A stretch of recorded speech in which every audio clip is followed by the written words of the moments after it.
નમસ્કાર મિત્રો, સ્વાગત છે તમારું મારી યુટ્યુબ ચેનલ ઓફિશિયલ માહિતીમાં।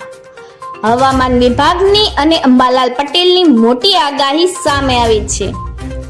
આગામી સમયમાં વીજળીના કડાકા સાથે વાવાઝોડાની સંભાવના વ્યક્ત કરવામાં આવી છે। તો આના વિશેની સંપૂર્ણ માહિતી મેળવવા માટે આ વિડિયોને અંત સુધી જરૂર નિહાળજો અને હજુ સુધી મારી ચેનલને સબસ્ક્રાઇબ ના કરી હોય તો સબસ્ક્રાઇબ કરી લેજો। મિત્રો, આગામી 3 કલાકને લઈને હવામાન વિભાગ દ્વારા મોટી આગાહી કરવામાં આવી છે। ખાસ કરીને વાત કરવામાં આવે તો અત્યારે ગુજરાતમાં હળવાથી ભારે વરસાદની આગાહી કરવામાં આવી છે। આ સાથે સાથે જ ગુજરાતમાં વીજળીના કડાકા સાથે વાવાઝોડાની સંભાવના પણ વ્યક્ત કરાઈ છે। મિત્રો, વિગતે વાત કરવામાં આવે તો પવનની ઝડપ મહત્તમ 40 કિલોમીટર પ્રતિ કલાકની રહી શકે છે। આ સાથે જ અમદાવાદ, ગાંધીનગર, રાજકોટ અને ભાવનગરમાં પણ વરસાદ પડી શકે છે। તેની સાથે જ સુરત સહિત દક્ષિણ ગુજરાતમાં પણ વરસાદની સંભાવના વ્યક્ત કરવામાં આવી છે। મિત્રો, વીજળીના કડાકા સાથે 40 કિલોમીટરની ઝડપે પણ પવન ફૂંકાઈ શકે છે। હવામાન વિભાગ દ્વારા સુરેન્દ્રનગર, મોરબી, બોટાદ અને કચ્છમાં પણ વરસાદ પડી શકે છે તેવી આગાહી કરવામાં આવી છે। આ સાથે સાથે જામનગર, અમરેલી અને નવસારીમાં પણ વરસાદની સંભાવના વ્યક્ત કરાઈ છે।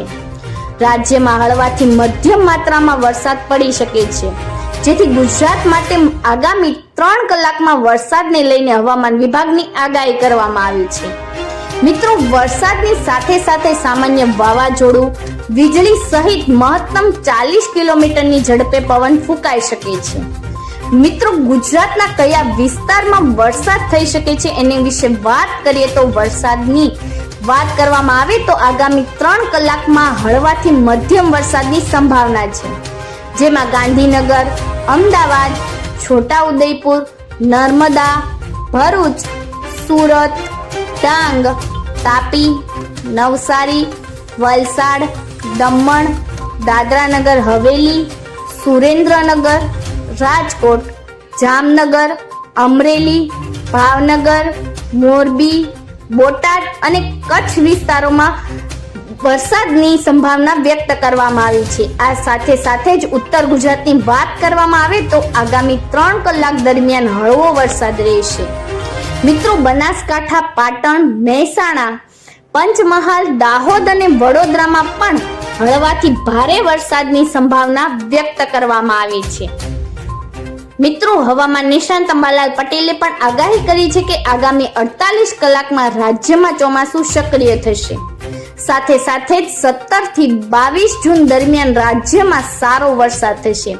કાચા મકાનોના છાપરા ઉડે તેવો પવન ફૂંકાશે। વિવિધ જિલ્લાઓમાં 2 થી 4 ઇંચ વરસાદ પડી શકે છે। તો દક્ષિણ ગુજરાત અને મધ્ય ગુજરાતમાં સારા વરસાદની આગાહી કરાઈ છે। મિત્રો, સૌરાષ્ટ્રની વાત કરીએ તો અરબી સમુદ્ર અને બંગાળની ખાડીમાં લો પ્રેશર બનવાના કારણે વરસાદ થવાની આગાહી કરાઈ છે। અમદાવાદ, ગાંધીનગર, ભાવનગર, લાઠી, બાબરા, અમરેલીમાં વરસાદની આગાહી કરાઈ છે। સાથે જૂનાગઢ, પેટલાદ, કપડવંજ, મહેસાણા, ખંભાત, તારાપુર, દાહોદ, પંચમહાલ, સુરત, વલસાડ, નવસારી, તાપી અને ડાંગમાં પણ સારો વરસાદ પડી શકે છે। ખેડૂતો માટે વાવણી લાયક વરસાદ આદ્રા નક્ષત્રમાં પડશે તો આદ્રા નક્ષત્રમાં પડનારા વરસાદ ખેડૂતો માટે સારો રહેશે। મિત્રો, સૌરાષ્ટ્રમાં સારો વરસાદ થયો। હવામાન વિભાગની આગાહીની વચ્ચે ગુજરાતમાં મેઘરાજા મહેરબાન થયા હતા। છેલ્લા 24 કલાકમાં રાજ્યના 25 તાલુકામાં વરસાદ નોંધાયો છે। છેલ્લા 24 કલાકમાં સૌથી વધુ ભાવનગરના પાલીતાણામાં વરસાદ નોંધાયો હતો। ભાવનગરમાં 1.5 ઇંચ વરસાદ નોંધાયો હતો। હવામાન વિભાગની આગાહી અનુસાર આજે રાજ્યના 8 જિલ્લાઓમાં વરસાદનું અનુમાન છે। ભારે ગાજવીજ સાથે વરસાદ વરસી શકે છે। સૌરાષ્ટ્ર અને મધ્ય ગુજરાતના 2 જિલ્લાઓમાં વરસાદ થઈ શકે છે। સાથે જ મિત્રો, પૂર્વ આફ્રિકામાંથી થઈને આવતા પવનની ગતિ ભારે રહેશે। 17 થી 19 જૂનમાં પવનની ગતિ ભારે રહેશે અને આ અરસામાં જ ગુજરાતમાં ગાજવીજ સાથે વરસાદ થવાની શક્યતા રહેશે। 22 થી 25 જૂનમાં ચોમાસું જામશે। 22 જૂન સુધીમાં આંધી વળોંટ રહેશે અને અરબી સમુદ્રમાંથી ભેજ લઈને ભારે પવન ફૂંકાશે. પૂર્વ ભારત તરફ વરસાદની ગતિ ધીમી રહેશે. મિત્રો, આવી જ વધુ માહિતી મેળવતી રહેવા માટે મારી ચેનલ સાથે જોડાયેલા રહેજો.